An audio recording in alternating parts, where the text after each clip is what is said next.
Welcome back, everybody, to Dad and Daughters Collectibles. Today we have our second PSA grading reveal in. I have already looked at these grades, so I know them. I've put together some data. I really feel like adding this extra data is going to help people maybe understand the grading process better, and will give, again, just some more insight about the cards and how grading works. And I've got gem rates on there. I've got the values of the raw card, the value of the PSA 10, 9, and 8 on there, along with population. How many are there of each of those cards? To help, again, kind of just understand a little bit more about each of these cards and why it might be more valuable, less valuable, etc. So without further ado, let's get started. I chose kind of no particular order for these.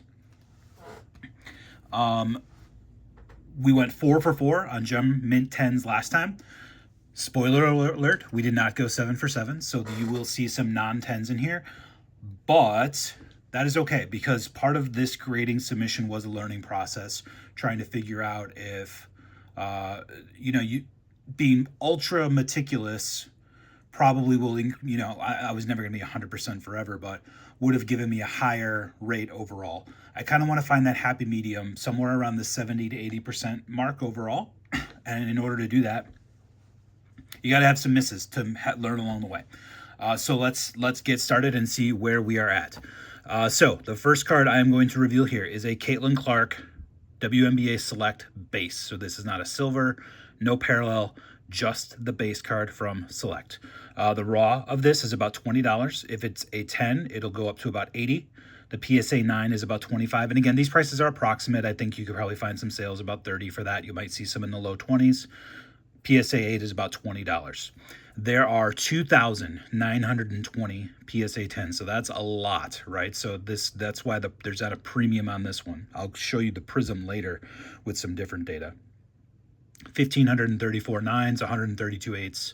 The gem rate is 63%, which means that of all of the select bases that have been sent in, 63% get a gem mint 10.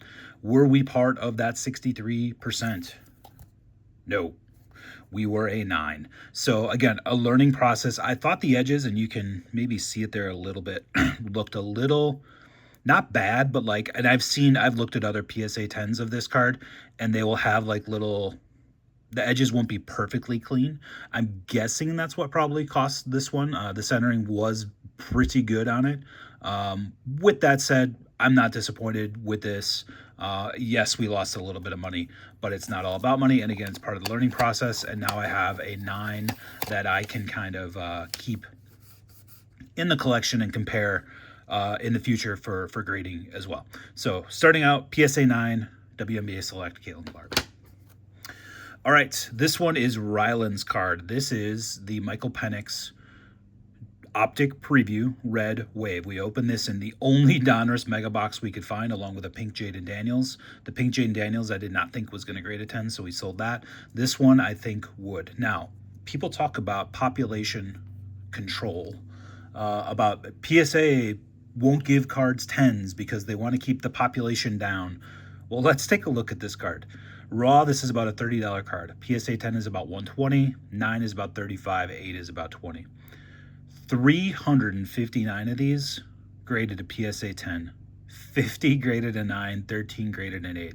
This card has a gem rate of 84.5%. There's no population control going on this card. To me, the real question is why can't Panini? I know this is Panini. Topps probably has some of these issues as well. I know, like, for example, Triple Threads was notorious for having damaged cards and dinged corners and stuff like that. The question isn't population control. It's why can't Panini have more quality control to have gem rates be this high for more cards? There should be no reason why one, and again, I guess I don't know manufacturing process, so questions I would have. So maybe the question is, why can't they manufacture cards like this all the time? Maybe different sets, different production qualities and error rates are just part of the process because of how they're made. For whatever reason, the Michael Penix Optic Preview Red Wave was manufactured at a very, very high quality. So did we get one of those 10s, or did we get lower? Boom, we got the 10. So a very nice little turn a nice profit there on this card. It's a beauty. This is Ryland's card, so this is for her.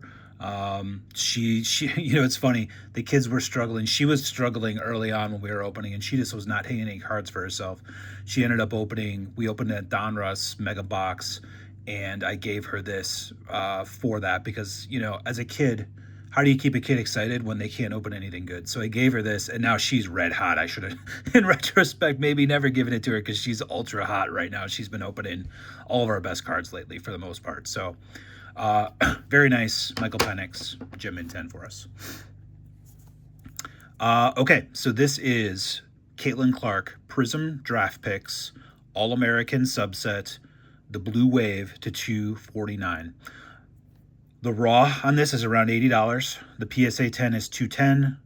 The 9 is actually less than raw from what I saw in some of the data I had. You could probably say those are pretty close and maybe say they're equal. But the 9 and the raw were a little different when I looked. And the PSA 8 goes down to 50. I mean, if you get the 8, you should just crack it and sell it raw, right? 40 PSA 10s, 8 9s, 3 8s, 78.4% gem rate. So again, another card that was produced at a very high quality across the board, at least amongst those that got graded. So where did we end up? Bang, another Gem Mint 10. So very happy with this one. Any Caitlin Clark cards at this point, if you go look at trending, all of her stuff is white hot, going up in value. I'll talk a little bit when I get to the logo prisms about her cards there, but always happy to get a Gem Mint 10 Caitlin, and that one will be staying. That one we may end up trading. The color, it doesn't have a great color match. I'll talk a little bit more as I make some videos for the National Card Collecting Convention that we're going to, but that may be one we try to trade up for a better Caitlin that we like there. All right, so this is the Caitlin Clark Base Prism. So this one has some very interesting numbers on it. The base prism is about $20. The PSA 10 is $200. About $40 for the PSA 9, $20 for the PSA 8. Why this margin compared to the Select? It's because of this. The gem rate on this is only 31%, as opposed to on the Select, it was 63%, right? So double the amount of gems on the Select versus the Prism. So this is just going to be harder to come by. Now, more and more people are going to get their Prism base graded.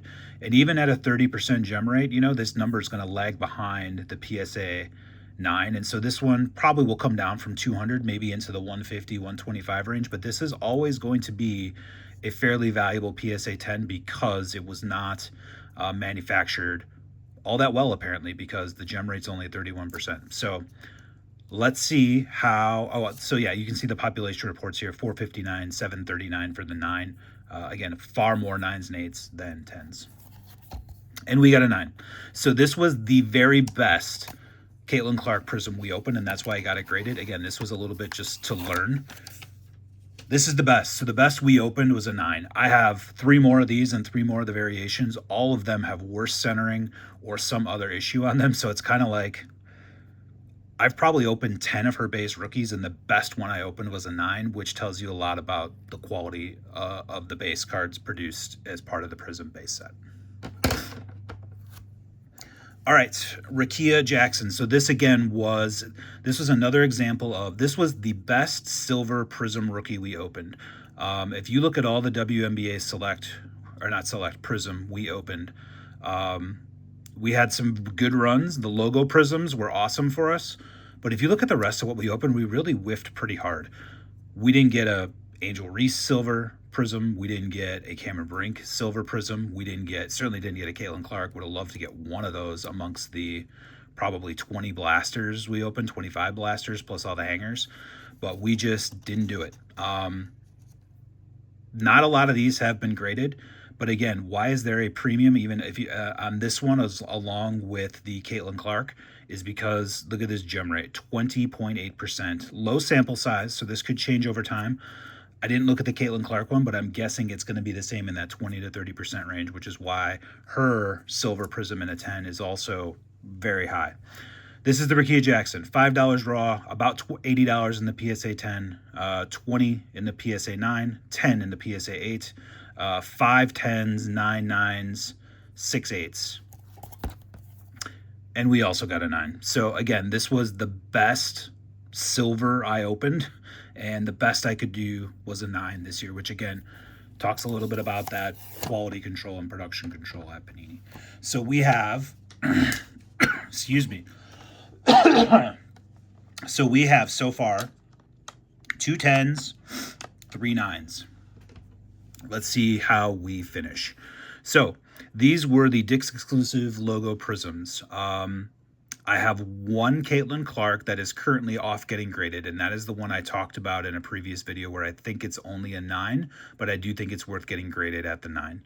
I have one other one that I think is worse centered than the one I sent in, so if the one I sent in happens to come back a 10, I'll probably send in the other one, but I'm not optimistic about that. So these also were produced, well, let me rephrase that. I have no idea. The low sample size, so we have this one in the Cameron Brink. You can see the population reports on these are both very low right now. Only 3 versions of the Rakia Jackson have been graded, and I don't think there's any lower than this. I think it's 11 or 12 of the Cameron Brink logo prisms have been graded. None of these have sold. There is only one copy on eBay of the PSA 9 that's listed for $40 right now. The other PSA 10 or neither of the PSA 10s have been listed, and there are no 8s. So there's only 2 10s and 1 9. Well, and given what you know, if you use the power of deduction, if there's 2 10s, 1 9, only 3 have been graded, and I don't own the 9, that means we got a 10. So very, very happy with that Rakia Jackson. Again, so far, very, very, very low. Really too early to tell what the gem rate on that's going to be, but right now it's 66%. Very happy with this. I'm actually going to try to put this up as quickly as possible. This is one I want to cash out right away. And I'm going to kind of overprice it just because there's only 2. I don't think a lot of people are going to be grading this card right now. I think she's a fantastic player. I know she has a following because I've sold other versions of her more rare cards, and so I'm going to see if I can make a little bit of extra money on it right now while very few of these are available. So super happy with that. All right, and then this was the card I was most excited to get graded. The Cameron Brink logo prism, so the exact same background. Cameron Brink, I want to talk a little bit about these logo prisms here. Not only the Cameron Brink, but the Caitlin Clark. So when these first came out, I know we got... we opened this one first in the logo prism and sold it for $325. I bought the variation Caitlin Clark. I just have all these Caitlin Clarks sitting around for reference, just randomly sitting at my desk. I bought the logo prism of this. So we sold for $325, bought the logo prism of this for $250 because we just liked this one better. Then we opened another variation logo prism. So we have 2 of that one. The Caitlin Clark logo prisms bottomed out between $200 and $250, and right now, raw, both versions are selling for between $450 and $550. That card has exploded. Not only has, and along with a lot of Caitlin Clark stuff, so that's not just for the logo prism, but that's just prices I know of that one because I have them and I'm monitoring it. The Cameron Brink logo prism bottomed out. This is the variation, and then her regular version. The variation of this one was always more valuable, and I'll get into that in a second. But this one bottomed out in the 40 to 45 range, and the other one bottomed out. It's still bottoming out around the $25 to $30 range. This version now, raw, has been going for around $75. The other one has not picked up steam, and again, I'll get to that in a second. So this version of everything Cameron Brink right now is ultra hot and continues to go up in value. She tore her ACL last year. She's going to come back from that. She's a good player. As long as she can stay in the league for a while, this card's going to keep going up in value. So right now, this is a hold for me. I'll probably take it to the National and see if I can get a good trade there for something else I want, but very excited to have this one backed. Again, raw 75 right now. 2 copies of PSA 10s have sold for around $210. There are 2 more listed right now, so I've only seen 4 of the 6 listed on eBay. One is listed at 350, one's listed at 380. I really believe this is a 250 to 350 card and will continue to go up. So I put the estimate at about 250 for the price on it. The PSA 9 is about 75, equal to the raw, and the PSA 8 are probably around 60. I don't know if I've seen any of those sell. Again, very low population reports on these right now, 6.3 and 2 for the 10, 9, and 8. So at about a 50% gem rate. Let's see how we did. Kapow, we did it. So when we open this card, if you watch the video, I go past it really quick. When I came back after we opened and looked at it, I basically took 2 seconds and I said, this is a PSA 10. And it's pretty rare that I do that, but this just has all the qualities. The centering is perfect. The production quality, like the colors pop, the shimmer, the foiling on it, everything about it was just perfect. And I just knew, I don't know, I just instinctively knew. I said, this is a 10. So I am very happy to have this. So let's talk about Cameron Brink for a second. I'm a dad of 3 girls. I'm also a man. I like women. They're attractive. Cameron Brink's an attractive woman. Her value of her cards, and I'm not implying anything by this. She's a great basketball player. One of the reasons we found her is that when we started opening cards, her cards had some value. And my daughter, Addie, is taller, and she immediately drew. She actually likes Cameron Brink right now more than Caitlin Clark because she is closer to who Addie is than Caitlin Clark. And so we watched a whole lot of Cameron Brink highlights. She is a great basketball player. But men also like her cards, and particularly this one, this pose, the variation. So this version of Cameron Brink cards are worth more for that reason. And it is what it is, right? And that's, as long as you understand that and can, in this case, take advantage of it. If you know that, if you see these cards for cheap right now, they are, again, very hot and going up. And you should know that as just a collector, that's what's driving the value for her. She is going to come back from her ACL tear. I believe she is slated to come back in June. I really hope she stays healthy because, again, she is a role model. She's popular in the sport. She's popular outside of the sport. And I think, she's in LA, big market. There's a lot to like about her from a collectability standpoint, and I really hope she does well. So yeah, that is the Cameron Brink. So that is our reveal. So that is 4 10s out of 7. So just over 50%. And overall, on the 11 cards we've had graded so far, we are 8 for 11, or 73%. So I am ecstatic with our gem rate on this break. On this reveal. All the cards I wanted to get 10s got 10s. If I could pick 4, those would have been the 4 I picked. So I'm very, very happy with how our grading has been going. I have 10 that are on their way to PSA right now, and I really hope we are above 50% on those. Again, this next batch is, again, a little bit more of the feeling out where we're at as evaluators of cards. So we'll see how we do.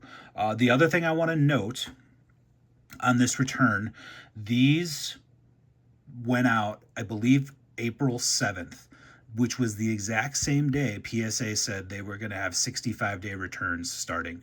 So these went out after the 65-day announcement through GameStop. I got them back. Today is May 30th when I'm filming this. So I got them back in 54 days, non-business days. 65 days is the business day. Which means I was expecting end of June or early July. So I got these back about a month earlier than I was expecting. So I don't know if that means GameStop is getting their cards done faster due to some contractual thing, or PSA overshot their estimate of card returns, but they came back faster. And so I'm really hoping this next batch comes back faster too, right before we go to the National, so that I have another 10 graded cards that I can use as trade at the National. The last thing I did was put together a little summary. This is the raw cost of all the cards plus $150 to grade them. So our total going in was $388 worth of cards, worth of value cost, right? On the coming out of this is the value of those cards right now, $765 added up. So this grading process for us for these 7 cards netted us approximately $377 in value. And that's one of the other reasons I really believe in grading, especially if you're going to be a smaller time. I'm not buying cases of cards. You guys see what we're opening. There's people who are buying the newest products. They're buying the most expensive products. They're paying over retail. I can't afford to do that. So if I'm going to keep up, if I'm going to be able to have some additional capital to keep putting into this, I need to grade and I need to do well on grading. And we've done that so far. So again, hopefully you found this valuable, and hopefully this is something you can use as you get into grading. If you're new to grading, if you are an experienced grader, every single grading video I watch, I learn something from, and I hope you can learn something from this one too. So I will end it there. We've got 10 more coming back, hopefully in July. And we will do another reveal at that time, but we are very happy with where we're at. We're doing awesome. And if you have any questions, I'll tell you what my thoughts are in the comments, but, and again, hopefully that can help you. Give us a like and subscribe. And remember, girls are collectors too.